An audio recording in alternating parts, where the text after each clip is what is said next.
నమస్తే, నేను Ashok. Welcome to ప్రజా చైతన్యం. ఏపీలో స్థానిక సంస్థల ఉప ఎన్నికలకు సంబంధించిన చర్చ ఇప్పుడు పెద్ద ఎత్తున జరుగుతుంది. కూటమి సర్కార్ అధికారంలోకి వచ్చిన తర్వాత, కూటమి విజయం సాధించిన తర్వాత ఒక్కొక్కటిగా అంటే గతంలో వైసీపీ ప్రభుత్వానికి సంబంధించి ఏవైతే గెలుపొందుకుంటూ వచ్చారో మున్సిపాలిటీలు కావచ్చు, జీవీఎంసీలకు సంబంధించిన కమిషన్లు కావచ్చు, లేదంటే అలాగే ఇప్పుడు స్థానికాలకు సంబంధించిన ఎంపీపీలు, జెడ్పీటీసీలకు సంబంధించిన అంశాలు కావచ్చు, వీటన్నిటినీ కూడా బెదిరింపులు చేసో, ప్రలోభాలు పెట్టో, లేదంటే వాళ్ళని బెదిరించో, కిడ్నాపులు చేసో ఆ సీట్లను తగ్గించుకోవడానికి, ఆ పదవులను దక్కించుకోవడానికి కూటమి ప్రభుత్వం విశ్వ ప్రయత్నాలు చేస్తుంది. ఇటీవల తణుకుకు సంబంధించి, తునికికి సంబంధించి, అలాగే తిరుపతికి సంబంధించి, శ్రీకాకుళంకి సంబంధించి జరిగినటువంటి ఘటనలన్నింటినీ కూడా మనం చూస్తూ వచ్చాం. అక్కడ ఉన్నటువంటి కార్పొరేటర్లను, అక్కడ ఉన్నటువంటి స్థానికంగా ఉన్నటువంటి వైసీపీ నేతలందరినీ బెదిరించి, వాళ్ళకి బలం లేకపోయినప్పటికీ, కూటమికి బలం లేకపోయినప్పటికీ వాళ్ళందరినీ బెదిరించి పార్టీలోకి తీసుకొని సంతకాలు పెట్టించి ఆ చైర్మన్ పోస్టులని దక్కించుకోవాలని చెప్పేసి విశ్వ ప్రయత్నాలు చేస్తుంది. అయితే ఇప్పుడు స్థానికంగా ఉన్నటువంటి ఎంపీపీ ఎన్నికలకు సంబంధించినటువంటి ఉప ఎన్నికలకు సంబంధించిన చర్చ పెద్ద ఎత్తున చర్చనీయాంశంగా మారుతుంది. రాష్ట్ర వ్యాప్తంగా ఉన్నటువంటి అన్ని ప్రాంతాల్లో కూడా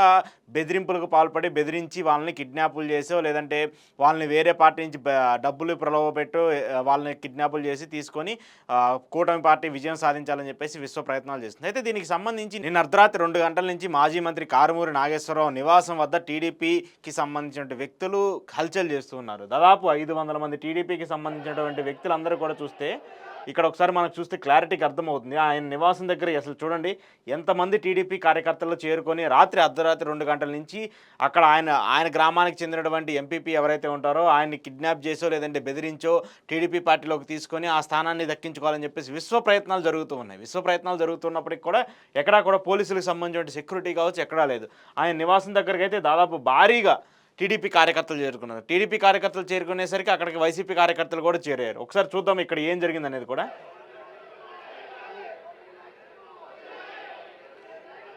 ఒక్కసారిగా ఇది నివాసం అయితే అక్కడి నుంచి ఉన్నటువంటి కార్యకర్తలు అందరూ చూడండి టీడీపీకి సంబంధించిన వ్యక్తులు ఎక్కువగా చేరుకుంటూ వచ్చారు. అంటే ఏంటంటే అక్కడ ఉన్నటువంటి ఎంపీపీని తీసుకెళ్లి వాళ్ళని బెదిరించో, ప్రలోభ పెట్టో టీడీపీ పార్టీలో చేర్చుకోవడానికి విశ్వ ప్రయత్నాలు జరుగుతున్నాయి అనేది ఈ యొక్క నిదర్శనం చూస్తే మనకు చూస్తుంది. చూడండి ఇక్కడి నుంచి ఎంత దూరం వరకు ఉన్నారు చూడండి. ఇక్కడి నుంచి ఇంటి దగ్గర నుంచి స్టార్ట్ అయితే ఆ చివరి వరకు దాదాపు ఒక 200-300 మీటర్ల వరకు ఆ కార్యకర్తలు కావచ్చు, టీడీపీకి సంబంధించిన వ్యక్తులందరూ చేరారు. ఒక్కసారిగా టీడీపీకి సంబంధించిన వ్యక్తులందరూ ఆయన నివాసం వద్దకు చేరడంతో అక్కడికి వైసీపీకి సంబంధించిన వ్యక్తులు, అలాగే కారుమూరి నాగేశ్వరరావుకి సంబంధించిన అనుచరులందరూ కూడా అక్కడికి చేరుకున్నారు. ఇక్కడ ఏదన్నా గొడవ జరిగినా, ఇక్కడ ఏదన్నా ఇష్యూ జరిగినా అప్పుడు ఎవరిది ఇబ్బంది?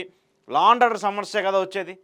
ఎందుకు ఇంత బెదిరింపులు? ఒకవేళ వాళ్ళకి నిజంగా పార్టీ మారాలనుకుంటే, నిజంగా పార్టీ మారే ఆలోచన ఉంటే పార్టీ మార్చండి, దాంట్లో తప్పులేదు. కానీ బెదిరించి, ప్రలోభాలు పెట్టి, భయపెట్టి వాళ్ళని తీసుకెళ్ళి కిడ్నాపులు చేసి చేయాల్సినంత అవసరం ఏముంది? అది కూడా అర్ధరాత్రి 2 గంటల నుంచి. ఆయన ఒక మాజీ మంత్రి, ఆయన మాజీ మంత్రికి సంబంధించిన నివాసం మీదకే ఇంతమంది కార్యకర్తలు డైరెక్ట్గా దాడులు చేయడానికో, లేదంటే వాళ్ళని తీసుకెళ్ళడానికో 500-600 మంది వస్తున్నారంటే ప్రభుత్వం ఏం చేస్తుంది? లా అండ్ ఆర్డర్ ఏం చేస్తుంది? ఇంత పెద్ద ఇష్యూ జరుగుతుంటే ఎక్కడన్నా ఒక్క పోలీస్ అయినా ఉన్నాడా? ఎక్కడైనా ఒక పోలీస్ అయినా కనిపిస్తున్నాడా? ఒక్క పోలీసు కూడా లేడు. ఏదైనా గొడవ జరిగితే ఎవరిది ఇష్యూ? ఎవరిది problem? Law and order problem ఎక్కడికి వచ్చేది? టీడీపీ కార్యకర్తలు రెచ్చగొట్టే విధంగా నినాదాలు చేయటము, దానికి ఆ నినాదాలకు కౌంటర్గా వైసీపీ వాళ్ళు దానికి నినాదాలు చేయడం రివర్స్లో. ఇవన్నీ జరుగుతున్నప్పుడు పరస్పరం దాడులు జరిగే అవకాశాలు ఉండవా? పరస్పరం ఇద్దరు తగులు పడే అవకాశాలు ఉండవా? ఇన్ని జరుగుతున్నప్పుడు ఎందుకు పోలీసులు సరిగా సెక్యూరిటీ కల్పించట్లేదు? ఇక్కడ ఒక్క పోలీస్ అయినా కనిపిస్తున్నారా? ఈ ప్రాంతంలో మీరు చూడండి, ఎక్కడైనా ఒక్క పోలీస్ అయినా ఉన్నాడా? ఎక్కడా కూడా లేడు. ఒక మాజీ మంత్రికి సంబంధించిన నివాసం దగ్గర ఇంత పెద్ద ఇష్యూ జరుగుతుంటే, ఇంత పెద్ద వివాదం జరుగుతుంటే పోలీసులకు ఇన్ఫర్మేషన్ ఇచ్చినా కూడా ఒక్క పోలీసు కూడా లేడంటే లా అండ్ ఆర్డర్ ఇష్యూ ఎలా ఉందో ఆంధ్రప్రదేశ్ రాష్ట్రానికి సంబంధించి కూడా మనకు అర్థమవుతుంది. ఒక పార్టీ గెలిచిన తర్వాత వాళ్ళకి సంబంధించి పార్టీల మార్పులో, లేదంటే పార్టీలు మార్చి ఆ స్థానాలను తీసుకోవడం సామాన్యంగా అన్ని రాజకీయ పార్టీలకు సంబంధించి, అన్ని ప్రభుత్వాలకు సంబంధించి సహజంగానే జరుగుతూ ఉంటాయి. కానీ ఈ రకంగా ప్రలోభ పెట్టి, ఈ రకంగా బెదిరింపులు చేసి, ఈ రకంగా మధ్యపెట్టి వాళ్ళందరినీ కిడ్నాపులు చేయాలని చెప్పేసి ప్రయత్నాలు జరుగుతున్నా కూడా ఎందుకు ఇంత దౌర్భాగ్యానికి, ఇంత దౌర్జన్యానికి దిగజారుతుంది కూటమి సర్కార్ అనేది ఇప్పుడు పెద్ద ఎత్తున చర్చనీయాంశంగా మారుతుంది. ఒక మాజీ మంత్రి, సీనియర్ నాయకులు, దట్టు కూడా ఒక ఏజ్ ఉన్నటువంటి వ్యక్తి, ఇంతమంది కూటమికి సంబంధించిన వ్యక్తులు ఆయన నివాసం మీదకి వచ్చి ఆ ఇంట్లో ఆడవాళ్ళు ఉంటారు, ఆ ఇంట్లో పిల్లలు ఉంటారు, వాళ్ళకి సంబంధించి ఇంత జరుగుతున్నా కూడా పోలీసులు సెక్యూరిటీ ఇవ్వకపోవడం ఏంటి? ఇవ్వాల్సిన బాధ్యత ఉంటుంది కదా. కనీస భద్రతను ప్రొవైడ్ చేయాల్సిన బాధ్యత పోలీసులకు ఉంటుంది కదా. ఎందుకు ఇప్పుడు నియోజకవర్గానికి సంబంధించిన ఎమ్మెల్యే గారు, మీకు ఇది అర్థమవుతుందా? మీకు ఇది కనపడుతుందా? మీకు తెలియకుండా ఇప్పుడు ఇలాంటి ప్రక్రియలన్నీ జరుగుతున్నాయా? మీ ప్రత్యర్థి ఇంటి మీదకి ఇలానైనా మీరు దాడికి పంపిస్తారా, లేదంటే అక్కడ ఉన్నటువంటి వ్యక్తిని కిడ్నాప్ చేయడానికి పంపిస్తారా? ఆయన వైసీపీకి సంబంధించిన వ్యక్తిని నేను, వైసీపీకి సంబంధించిన నాయకుడిని నేను మీ పార్టీకి రాను మహాప్రభు, మీ పార్టీలో చేరను మహాప్రభు అంటే ఎందుకు మీరు బెదిరించి, ఎందుకు భయపెట్టి, ఎందుకు ప్రలోభపెట్టి ఆయన్ని తీసుకెళ్లాలని చెప్పేసి చూస్తున్నారు? ఎందుకు చేస్తున్నారు? ఎమ్మెల్యే గారు మీరు ఇది గుర్తుపెట్టుకోవాలి. ఇప్పుడు మీరు అధికారంలో ఉన్నాం కదా, మనం ఇది చేస్తున్నాం అని చెప్పేసి మీరు ఇప్పుడు ప్రయత్నిస్తే మళ్ళీ పార్టీలు మారుతాయి, మళ్ళీ రాజకీయ పార్టీలు గెలుపులో చేంజెస్ వస్తాయి.